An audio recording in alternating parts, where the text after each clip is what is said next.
नमस्कार विद्यार्थी मित्रांनो, आजच्या आपल्या ऑनलाईन क्लासमध्ये सर्वांचे स्वागत करतो।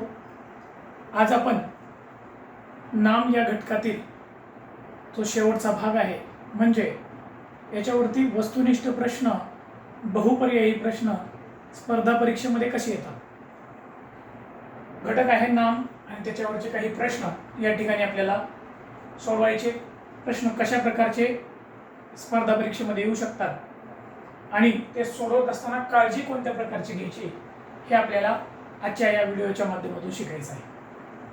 बघा, या ठिकाणी मी 4 प्रश्न दिलेत, चारही प्रश्नाला पर्याय दिलेले आहेत। उत्तराचा योग्य पर्याय आपल्याला शोधायचा, पण हे पर्याय शोधत असताना काळजी कोणती घ्यायची हे पण आपल्याला या भागामध्ये शिकायचं आहे। तर पहिला प्रश्न बघा, प्रश्न असा आहे, सचिनचे खेळणे देशासाठी अभिमानाचे ठरते।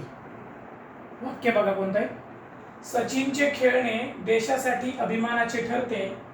या वाक्यात एकूण नामांची संख्या किती?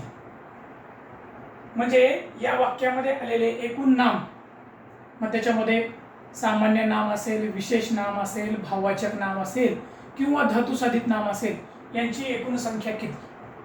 तर असे प्रश्न सोडवत असताना काळजी घ्यायची असते आपल्याला, लवकरात लवकर उत्तराकडे जायचं नाही आपल्याला। तर हे प्रश्न सोडवताना काय काळजी घ्यायची बघा, या वाक्यामध्ये सचिन हे एक नाव आहे आणि ते विशेष नाम आहे। त्याच्यानंतर देश हे एक नाम आहे, अभिमान नाही, ठरते नाही। त्याच्यानंतर खेळणे हा शब्द सुद्धा नाव आहे, हे विशेष नाम आहे, हे सामान्य नाम आहे आणि खेळणे हे धातुसाधित नाम आहे। मग या वाक्यामध्ये नामाची एकूण संख्या किती? तर बऱ्याच जणांना वाटतं सचिन आणि देश हे दोनच आहेत म्हणून 2 क्रमांकाच्या पर्यायाला ते निवडतात, परंतु इथं आपण जर काळजीपूर्वक बघितले तर 3 नाम आहेत, सचिन, खेळणे आणि देशासाठी। सचिन हे विशेष नाम, खेळणे हे धातुसाधित नाम आणि देशासाठी हे सामान्य नाम। म्हणजे एकूण नामांची संख्या किती? 3। या पर्यायाला आपल्याला उत्तर म्हणून निवडायचं आहे। आता त्याचसारखा परंतु वेगळा प्रश्न बघा, नामाच्या प्रकारावर अवलंबून असलेला प्रश्न आहे। प्रश्न आहे, पुढीलपैकी भाववाचक नाम कोणते? एकदम साधा प्रश्न, भाववाचक नाम कोणते? परंतु पर्याय बघितल्यानंतर, पर्याय वाचल्यानंतर आपण थोडं त्याच्यात पर्याय वाचल्यानंतर गोंधळात पडू शकतो आपण। अशा वेळेस काय करायचं बघा, पहिला पर्याय आहे हुशार, दुसरा आहे श्रीमंती, तिसरा आहे गोड आणि चौथा पर्याय आहे श्रीमंती। आता हा चौथा पर्याय श्रीमंत होता, हा। तर याच्यामध्ये बघा, भाववाचक नाम आपल्याला शोधायचे। हुशार हे नाम नाही, गोड सुद्धा नाम नाही आणि श्रीमंत हे सुद्धा नाम नाही।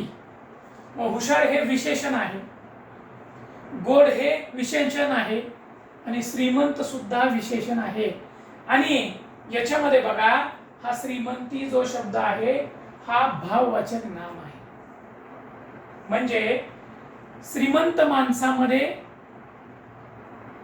श्रीमंत झाल्यानंतर त्याला जे नाव दिलं जातं भावाचं, गुणाचं, ते गुण दाखवणारा शब्द, भाव दाखवणारा शब्द आहे श्रीमंती, म्हणून श्रीमंती हे भाववाचक नाम।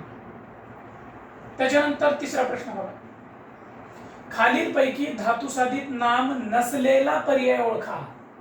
आता अशा प्रश्नामध्ये काय होतो, आपला गोंधळ कसा उडतो बघा, आपण वाचन करत असताना खालीलपैकी धातुसाधित नाम हे नसलेला म्हणजे आपल्याला असलेला वाटतो। तिथं काय होतं, आपल्याला नजर चुकीनं हे न कडे लक्ष नसतं, आपलं नसलेला शब्द असतो परंतु तिथं असलेला असं वाटतं आपल्याला आणि वाटलं की तिथं तुमचं उत्तर चुकू शकतं। त्याच्यामुळे प्रश्न कधीही 2 वेळा वाचायचा। खालीलपैकी धातुसाधित नाम नसलेला पर्याय ओळखा, म्हणजे 4 पर्यायापैकी 3 धातुसाधित आहे आणि 1 धातुसाधित नाम नाही।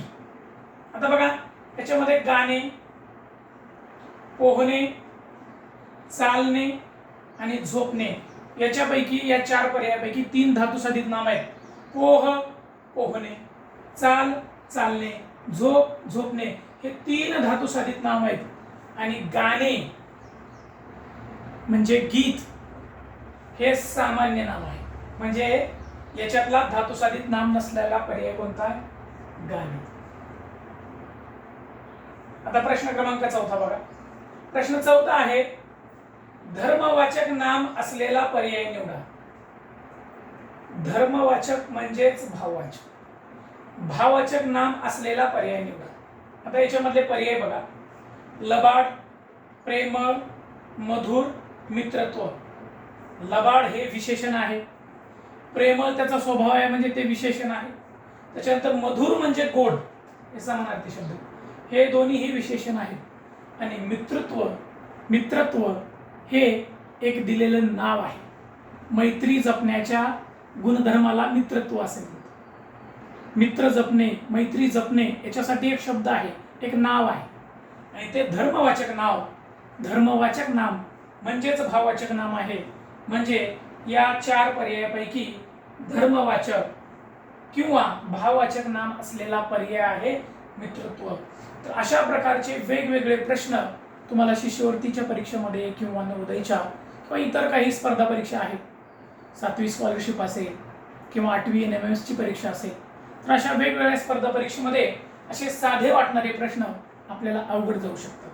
अजून कोणत्या प्रकारचे प्रश्न येऊ शकतात बघा, की एकूण सामान्य नामाची संख्या किती, त्याच्यानंतर एकूण विशेष नाम किती आहे, त्याच्यानंतर विशेष नाम नसलेला पर्याय, त्याच्यानंतर भाववाचक नाम नसलेला पर्याय, धातुसाधित असलेला पर्याय, असे वेगवेगळ्या प्रकारची प्रश्नाची भाषा अशा प्रश्नांमध्ये असू शकते.